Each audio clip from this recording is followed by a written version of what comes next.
Assalamualaikum warahmatullahi wabarakatuh. Alhamdulillah, wassalatu wassalamu ala rasulillah Sayyidina wa maulana Muhammad ibn Abdillah wa ala alihi wa sahbihi wa mawala wa la hawla wa la quwwata illa billah, amma ba'da. Pemirsa yang dimuliakan oleh Allah, pertama dan paling utama, marilah kita senantiasa memanjatkan puja serta puji syukur kita kehadirat Allah Subhanahu wa Ta'ala atas segala limpahan kenikmatan yang Allah Ta'ala karuniakan kepada kita, dari mulai nikmat sehat, nikmat sempat, sampai puncak daripada kenikmatan, yaitu nikmat iman dan Islam. Salawat dan salam semoga tercurah kepada sosok yang agung dan mulia. Beliaulah baginda Nabi Agung Muhammad SAW beserta para sahabat dan pengikutnya yang setia hingga yaumil qiyamah. Para pemirsa yang dimuliakan oleh Allah, sungguh kita patut bersyukur kepada Allah Subhanahu wa Ta'ala. Kita dijadikan umat Nabi Muhammad merupakan satu hal anugerah yang sangat luar biasa. Kenapa? Karena Nabi kita adalah Nabi yang sangat mulia, Nabi yang sangat cinta kepada umatnya. Oleh karena itu kita sebagai umatnya mengikuti apa yang diajarkan oleh Nabi Agung Muhammad SAW. Salah satu yang diajarkan beliau, tentunya kita mengetahui di dalam rukun Islam ada sesuatu yang disyariatkan, yaitu puasa. Kita diperintahkan untuk menjalankan puasa, yang mana perintah ini diabadikan di dalam Al-Quran, dan ini merupakan undangan dari Allah Ta'ala kepada kita. Ternyata tidak semua diundang, karena di situ disebutkan ya ayyuhalladzina amanu kutiba alaikumusyamu kama kutiba alal ladzina min qablikum la'allakum tattaqun. Di sini Allah Ta'ala menggunakan kata ya ayyuhalladzina amanu. Ini merupakan satu undangan dari Allah Ta'ala, yang mana ketika kita mendatangi undangan tersebut, insya Allah kita masuk di dalam wilayah orang-orang yang beriman. Karena memang perintah daripada puasa tersebut sebenarnya bukanlah perintah sesuatu hal yang baru, karena memang puasa sudah diajarkan dari nabi-nabi terdahulu. Akan tetapi tentunya metodologi dan cara tidak sama, karena Rasul SAW yang menjadi panutan kita, maka kita mengikuti apa yang diajarkan oleh Nabi Muhammad, termasuk bagaimana cara berpuasa menurut Nabi Agung Muhammad SAW. Banyak hal yang akan menjadikan sesuatu yang sangat baik ketika kita menjalankan apa yang Allah Ta'ala perintahkan. Bukankah ketika kita melakukan satu perintah, kepingin kita disayangi oleh Allah Subhanahu wa Ta'ala, yang disebutkan di dalam Al-Quran, qul in kuntum tuhibbunallaha fattabi'uni. Katakanlah, jika kamu ini ingin sekali dicintai oleh Allah, maka fattabi'uni, maka ikutilah Nabi Muhammad. Maka ketika kita mengikuti Nabi Agung Muhammad SAW, insya Allah Allah akan mencintai kita, termasuk di dalam hal berpuasa. Lalu bagaimana cara puasa agar supaya puasa kita menjadi puasa seperti bagaimana cara Rasul SAW berpuasa? Tentunya yang paling pokok ketika kita berpuasa, yang pertama adalah niat. Segala sesuatu kita tanamkan di dalam diri kita, yaitu dengan niat. Tancapkan dalam hati kita. Bukankah di dalam hadis dikatakan innamal a'malu binniyat, bahwa segala sesuatu itu harus dengan niat. Ketika kita hendak melakukan apapun harus dengan niat. Lalu ada rahasia apa kok kita harus meniatkan segala sesuatu, termasuk ibadah puasa kita. Ternyata dengan kita berpuasa, dengan kita niat, diajarkan kita niat di malam hari, tancapkan di hati kita untuk melakukan niat.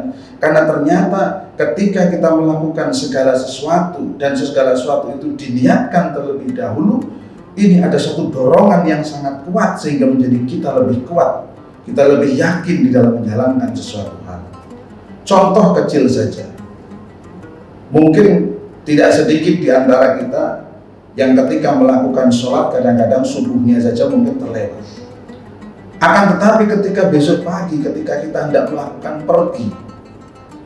bepergian, dan syaratnya adalah kita harus bangun kurang lebih jam 4 pagi, maka kita niatkan di malam hari tersebut dengan niat yang sangat kuat. Ternyata bangun kita sebelum jam 4 itu sudah bangun. Kenapa? Karena ada dorongan niat. Termasuk dengan puasa kita. Dengan kita berpuasa, kita niat terlebih dahulu di malam hari. Kita tancapkan niat kita. Kita yakinkan di dalam hati kita. Ternyata dengan niat tersebut, maka hati yang melakukan niat tersebut di dalam hati kita tancapkan niat, maka hati ini akan memerintahkan menyambung kepada sentral daripada saraf otak kita. Lalu saraf otak ini akan memerintahkan ke seluruh anggota tubuh untuk siap melakukan apa yang menjadi perintah daripada hati tersebut. Maka ketika seseorang yang mungkin kesehariannya ketika tidak melakukan puasa, lalu keseharian tidak melakukan puasa, besok paginya jam 9 biasanya sudah lapar, jam 12 lebih lapar lagi. Tapi ketika diniati yang begitu kuat, karena ada perintah dari hati itu naik kepada syaraf daripada sentral otak kita, memerintahkan ke seluruh jaringan tubuh kita, menjadikan kita yakin, menjadi kuat. Tidak hanya makan di pagi hari, tidak makan di pagi hari pun kita terasa biasa kuat. Bahkan siang hari, bahkan sore hari. Maka yang paling penting, salah satu yang pertama kali harus kita lakukan ketika berpuasa adalah niat. Lalu setelah kita niat daripada puasa tersebut yang diajarkan oleh Nabi, dikatakan bahwa saharu fa inna fis sahuri barakah, bahwa ada sahur. Sebelum waktu subuh tentu ada waktu untuk kita sahur terlebih dahulu. Makanya sangat disayangkan ketika ada seseorang melakukan ibadah puasa, akan tetapi ketika melakukan ibadah puasa tersebut sama sekali meninggalkan daripada sahur tersebut. Padahal sahur di dalamnya ada keberkahan dari Allah Subhanahu wa ta'ala. Maka seseorang yang meninggalkan sahur secara sengaja, terus dia tinggalkan, seolah-olah tidak menginginkan keberkahan daripada Allah Subhanahu wa ta'ala. Lebih berkah lagi ketika melakukan sahurnya itu diakhirkan, karena memang Rasul mengajarkan untuk mengakhirkan. Kenapa sahur itu perlu diakhirkan? Karena Rasul SAW mengajarkan bahwa dengan kita berpuasa bukan untuk kita malas, bukan dengan berpuasa terus kita enggan melakukan segala sesuatu, bukan kita dengan berpuasa terus kita itu tidur-tiduran saja, tidak. Makanya kita diminta untuk sahur itu dianjurkan, yaitu sahur itu diakhirkan. Supaya apa? Supaya kita lebih kuat nantinya. Supaya ketika kita nanti pada akhirnya itu lebih mapan, lebih siap, lebih sehat daripada itu. Meskipun dengan tidak sahur tidak masalah, akan tetapi kehilangan keberkahan daripada yang kita dapatkan. Maka Rasul SAW mengajarkan akan hal ini, yaitu dengan kita sahur, insya Allah sahur itu ada keberkahan di dalamnya. Inilah dua hal. Yang pertama adalah niat, yang kedua adalah sahur. Maka sahur ini sebisa mungkin ketika kita sahur, kita akhirkan. Lalu setelah kita cukup panjang melakukan puasa, yaitu di sore hari, pada waktu maghrib, ada bahwa kita ini iftar, kita ini bersahur, berbuka puasa. Tapi ketika kita berbuka puasa, jangan dijadikan buka puasa ini sebagai satu ajang untuk kita, yaitu balas dendam.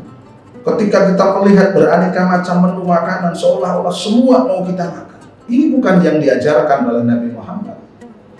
Akan tetapi yang diajarkan oleh Nabi Agung Muhammad SAW, bahwasanya kita diminta untuk berbuka mensegerakan daripada buka. Ini yang sifatnya luar biasa ya, Rasulullah mengajarkannya.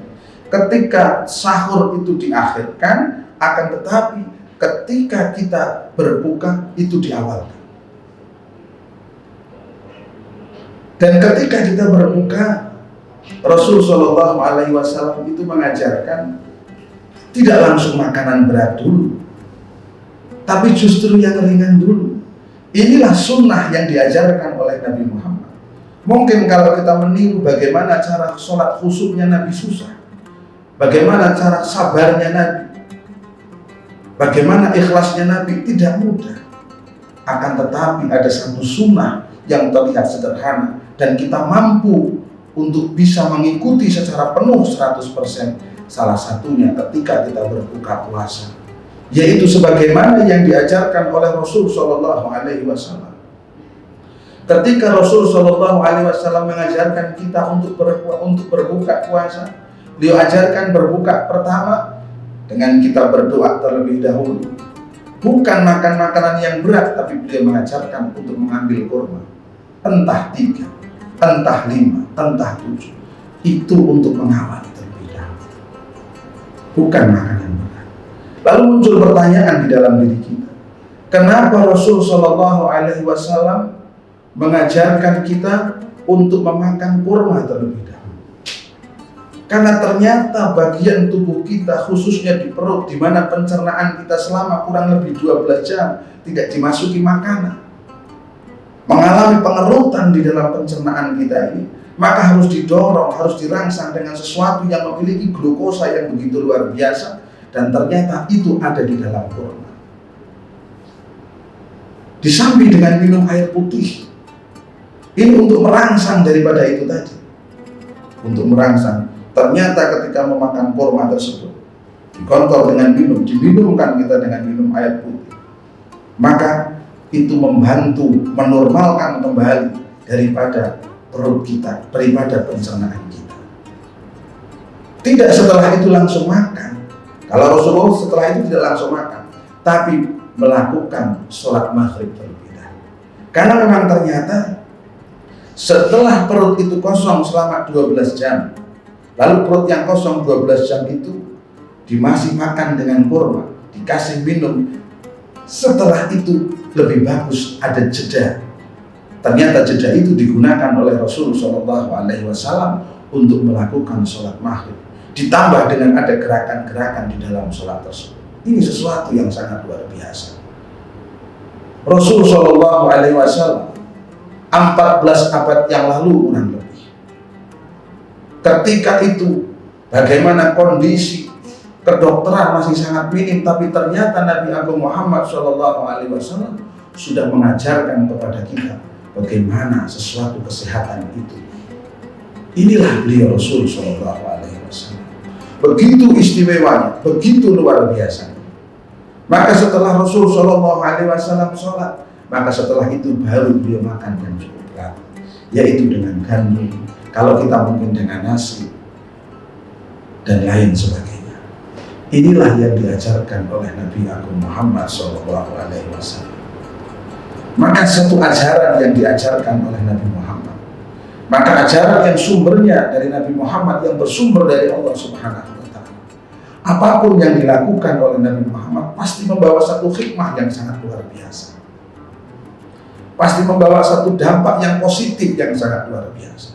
Tapi lepas dari semua itu, kita mengikuti, menerima, memenuhi undangan daripada Allah Subhanahu wa Ta'ala untuk apa? Untuk melakukan ibadah puasa Ramadan. Maka dengan puasa Ramadan ini, sebagaimana tata cara yang disebutkan oleh Rasulullah Shallallahu Alaihi Wasallam, itu baru 3 hal. Masih banyak hal-hal lain yang dilakukan oleh Rasul Shallallahu Alaihi Wasallam. Tapi karena keterbatasan daripada waktu yang ada, maka meskipun sedikit yang kami sampaikan semoga membawa manfaat, dan semoga Allah Subhanahu wa Ta'ala meridhoi kita, menerima amal ibadah puasa kita, dan juga semoga Allah Subhanahu wa Ta'ala senantiasa membimbing kita dalam setiap langkah kita, sehingga kita bisa mendapatkan kebahagiaan baik di dunia maupun di akhirat. Saya kira itu yang bisa kami sampaikan. Mohon maaf. Al-afu minkum. Wassalamualaikum warahmatullahi wabarakatuh.